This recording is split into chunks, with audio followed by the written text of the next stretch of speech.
Hello, and thank you all for your questions and your messages that you've been sending and asking.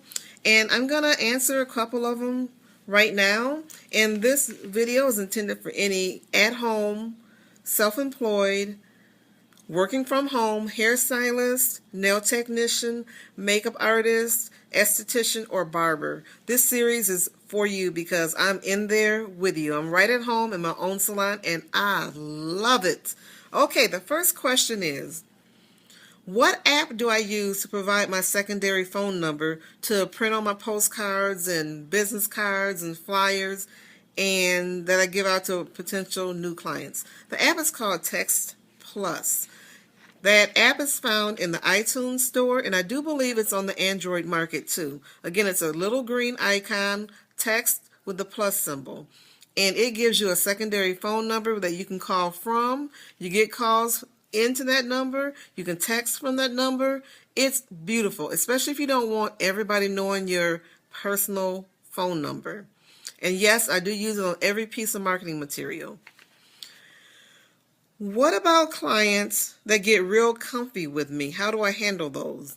Okay, I've had that issue happen before, and I'll give you an example. I had a client come through my front door and, open the door, and I greet all my clients, and she just proceeded, because you can see my kitchen from my front door, and she proceeded to walk into my kitchen and put whatever she had with her groceries, whatever she purchased before she got to her hair appointment, in my refrigerator.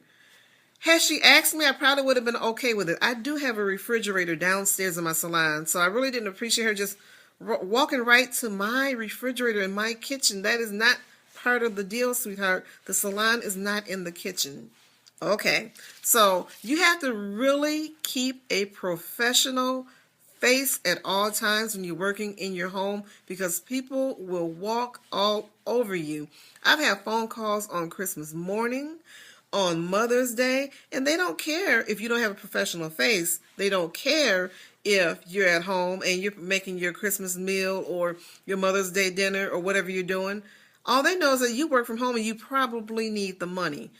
Don't ever fall desperate in front of a client, and do not lose your professional face. There are many a times when somebody called me and I'm probably watching Judge Mathis and I'm sorry, I'm booked, because I'm just not going to fall for anything. And you have to learn how to read your clients when they call you.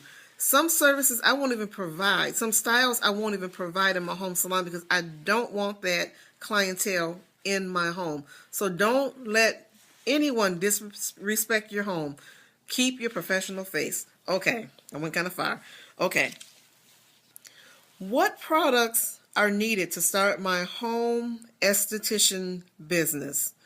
You want to have your basics. You want to have your cleansers, your toners, your moisturizers. You don't want to have this from there and that from there. Try to invest in the same line, something professional, or something professional enough that it would take a little education, like what you have invested in yourself, to be able to utilize. Never ask clients to bring in their own products. I've seen hairstylists in salons, professional folk in salons, have clients stop at the local beauty supply store and bring in their own hair color. That is so unprofessional. And when you do that in your home, people are going to treat you unprofessional. So try to have exactly what you need to pull off basic services until you can grow and do extra things. You might be able to just offer basic facials now, but later on down the road, as your clientele grows, you can actually offer microdermabrasion services because you've purchased a microderm machine. So have enough to offer the basics and then just grow up from there. Okay.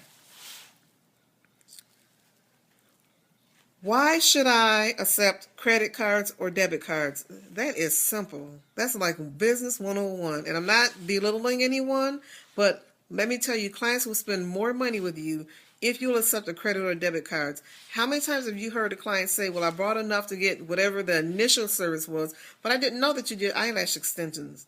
I would have brought enough money had I known you did it. Had you accepted credit or debit cards, you do eyelash extensions? Well, I have my debit card. Do you accept debit or credit? Then I would like to have a set done. Never put yourself in a position to where you can lose a sale especially a sale you're comfortable with doing, and that client you're comfortable doing it on. What I will not accept are personal checks, or no checks for that matter. When you deposit them into your account, unless you can just go to that person's bank and go all over town to different banks from all your clients, when you put that check in your account, if it bounces, it just rips your account apart, and the people at the bank look at you kind of crazy. So I just don't accept checks. Cash, credit, debit. Those are the only ones. And the checkout tool I use for credit and debit cards is called Square Register. There is one called Salon Swipe, and it's similar to Square, but I love Square. If you swipe a card before 5 o'clock, it's already deposited the first thing in the morning. Your money's available the next morning. So I love Square Register. You can go in and build your own profile. You put in all your services. It's nice. I love it. It's a free app. It's on the iTunes. It's in the iTunes store, and I'm quite sure it's in the Android market too. So it's a free app. So you get the free app, and then you just put in your address or whatnot, and they'll send you the free card reader. However, you can buy the Square card reader in Walmart for about $9 to $12. Why not just get it for free? Okay, the next one is I think I already answered this. Clients saying that it's just a home. It's just a home salon, so why are you tripping? It's your home. It's your home salon. It's your business. It's your livelihood. This is not a gig on the side for some of us. For me in particular, this is not a gig on the side. This is how I eat. This is how I live. So I have to keep my ground rules. I never go down into the salon and do the hair and then bring the client upstairs into my living room and just kick back. I don't do that.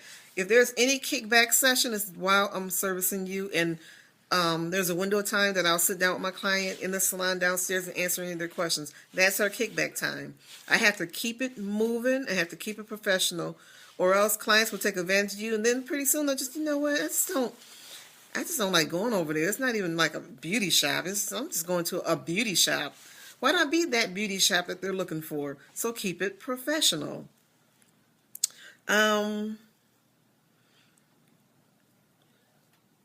What about children in the salon? All my ads read 101 Salon, client, stylist, no annoying chatter from other stylists and their clients. Guests and tag-alongs and children are not welcome unless they have an appointment also.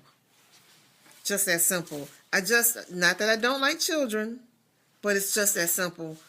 Just to keep my nerves tamed.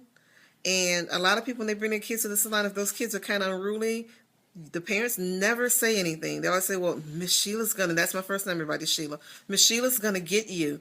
Why is it my job to take care of your kid? Have that kid in check before you get here. Better yet, leave that kid at home and come enjoy what I have to offer.